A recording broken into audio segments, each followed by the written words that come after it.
Welcome back to Hannity. Left-wing Hollywood director Quentin Tarantino has been embroiled in a firestorm of controversy for recently making anti-police remarks at a rally in New York City. But now he's actually doubling down on those idiotic comments. Watch this.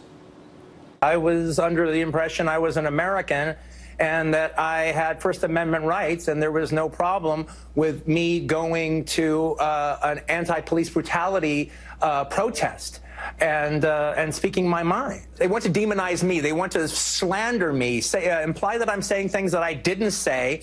And for what reason? Well, the reason is because they want me to shut up. No, keep speaking, because the more you speak, the dumber you show yourself to be. Now, Tarantino also went on to explain that this issue was stemming from, quote, white supremacy. Really? What's this?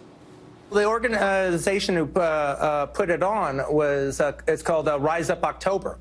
And they got in touch with me because I had made statements in some interviews, along the way that had suggested that I'm on their side when it comes to this issue of, ultimately what I feel is a problem of white supremacy in this country. And that's not all. Later in the interview, Tarantino even took a shot at our friend, Milwaukee County Sheriff David Clarke. Watch this. They're slandering me. I'm not a cop hater, but Patrick Lynch, that's the way they attack me, is calling me a cop hater. That's the way that Milwaukee County Sheriff David Clarke, who's on Fox all the time, says that I'm putting police in danger by standing up for the rights of unarmed citizens who have been killed by the police.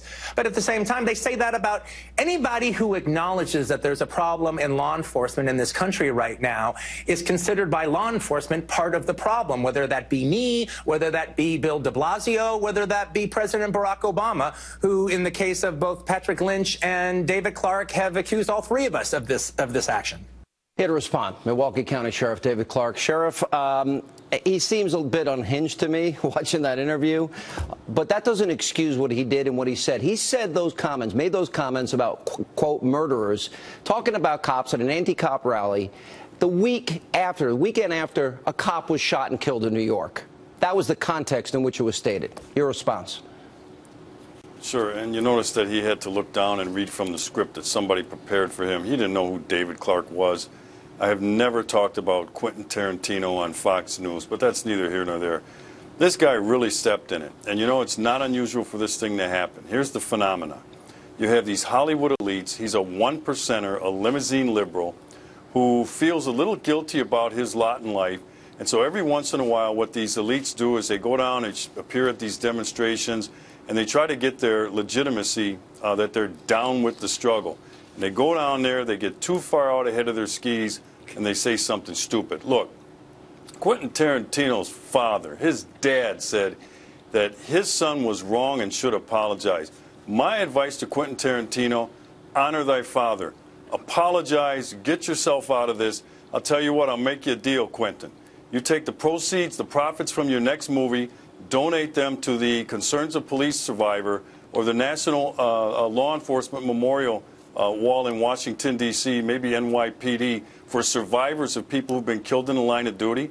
And I'll help call off the dogs on this proposed boycott.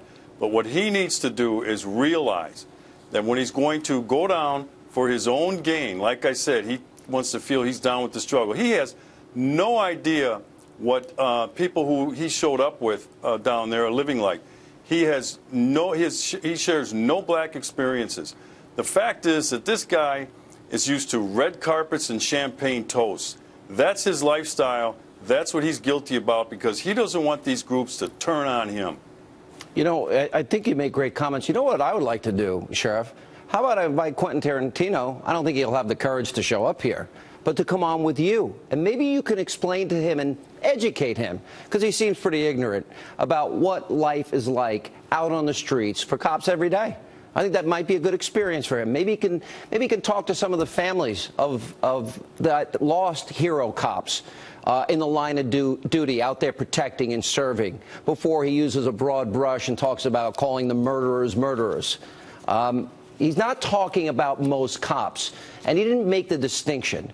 And nobody's trying to stop his First Amendment rights, but he has a First Amendment right, and I have one too, and I don't want to go see his movies anymore. I'm not interested. Well, this isn't even... Sean, as you know, this isn't even a First Amendment issue. He doesn't even know what he's talking about. No government entity is telling Quentin Tarantino to knock it off. But I will say this. He should show up in the first week of May, the second week of May during Police Memorial Week in Washington, D.C., visit the mall with the wall that has the name of 20,500 law enforcement officers who've been killed in the line of duty. Sean, I reached out to MSNBC for a counterpoint of view to his rambling and his babbling yesterday, and they declined. They said they're not big fans of mine. I guess they don't share Fox News' fair and balanced philosophy. Well, I'm inviting Quentin here. Sheriff, that's sad to hear. I'll join you in your effort. I would love to see him have a discussion with you about life on the streets for the average man and woman that is out there putting their lives on the line for us. Sheriff, you are a friend of this program. Thank you for being with us. Thank you, Sean.